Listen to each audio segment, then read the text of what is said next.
Welcome to this explainer. Okay, so today we're doing something a little different. We're stepping away from the loud battlefields, the crazy magic systems, all of that. Instead, I want you to picture an imaginary, quiet garden.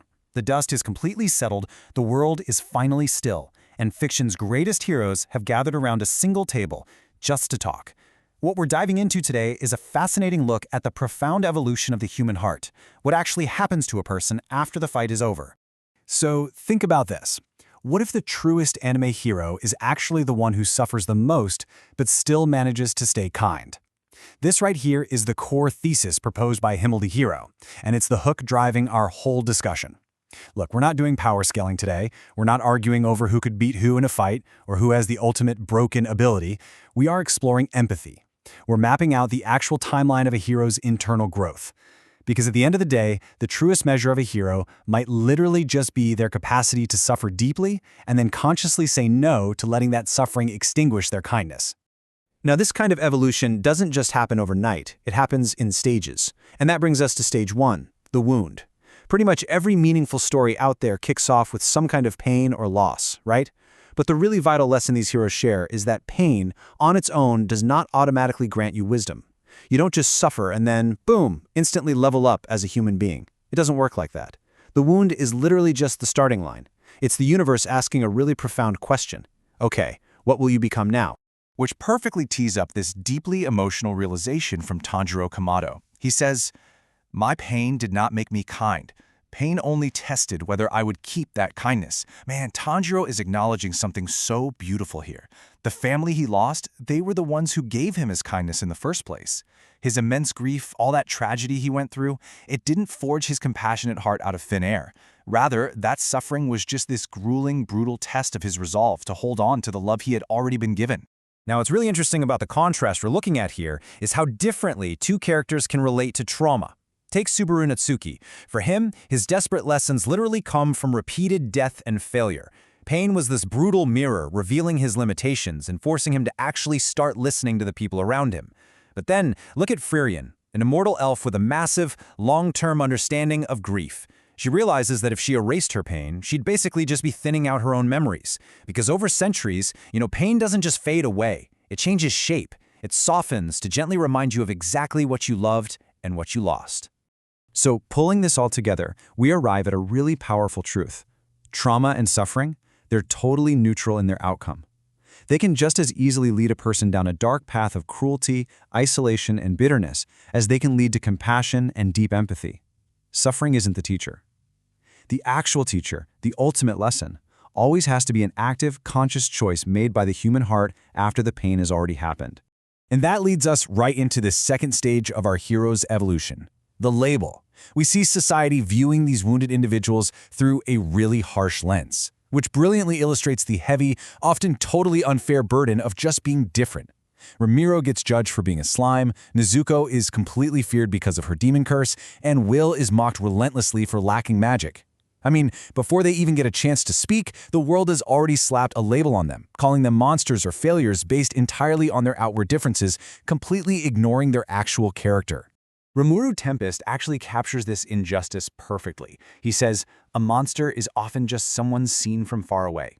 And Ramiro's perspective is totally grounded in reality here. He knows that building a safe, functioning nation requires actions, safety, and mutual trust. When you actually get up close to someone, when you watch what they do and hear their genuine intentions, that terrifying label of monster just kind of evaporates. It loses all its meaning. Now, why this matters so much, and what you should really take away from this, is how profoundly this applies to our own real world. The core problem was never that these characters were different.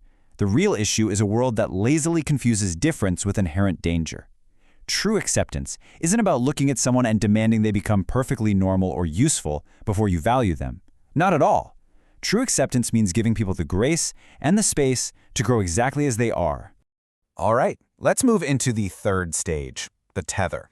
This is all about the bonds we form, and there's a really stark contrast to look at here. On one hand, you have Luffy's loud, all-in loyalty, this reckless protection where he will go to the absolute ends of the earth for his friends without a single second thought.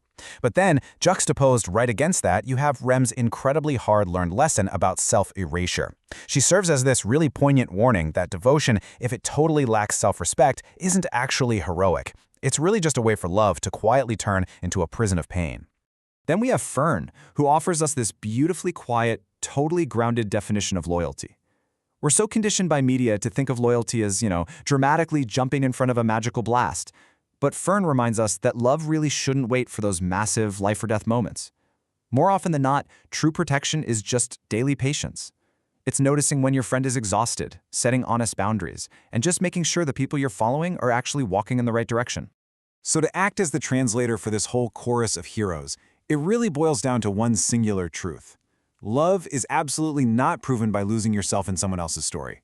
And on the flip side of that coin, protection is not proven by trying to control someone just to keep them safe.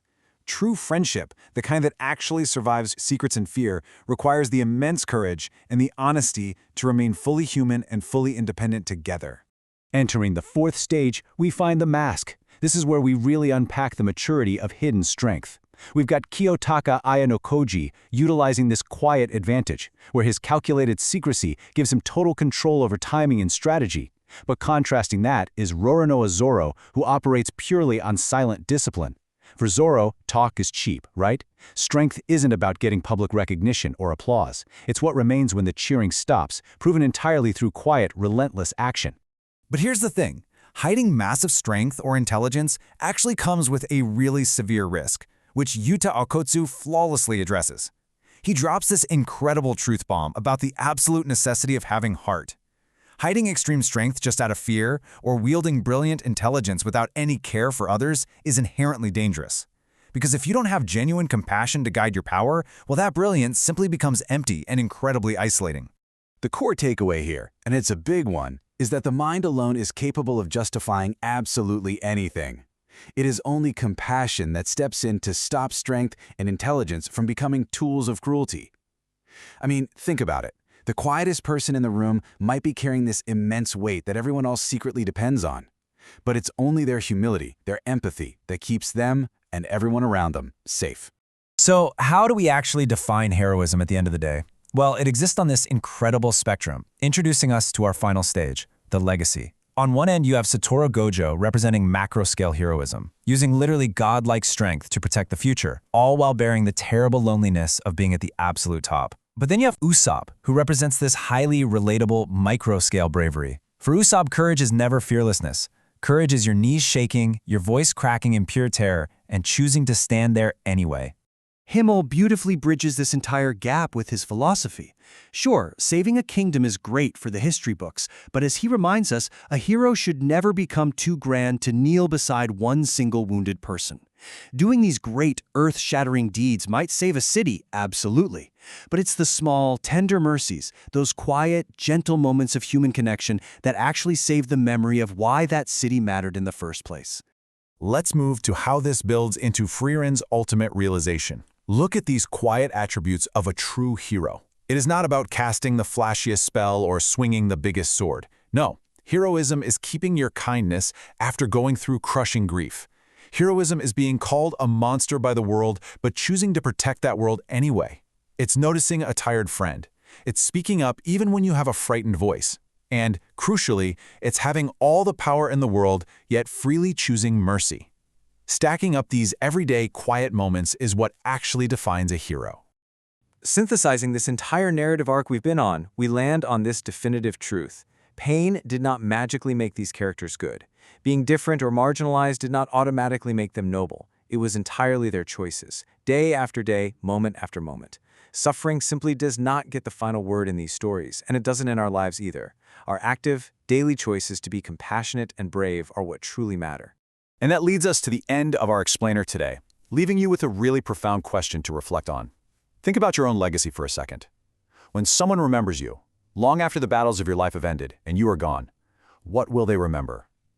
Will they remember your power, your titles, your victories? Or will they remember your kindness? Thank you so much for joining me on this incredible journey. Keep learning, keep questioning, and I'll catch you in the next explainer.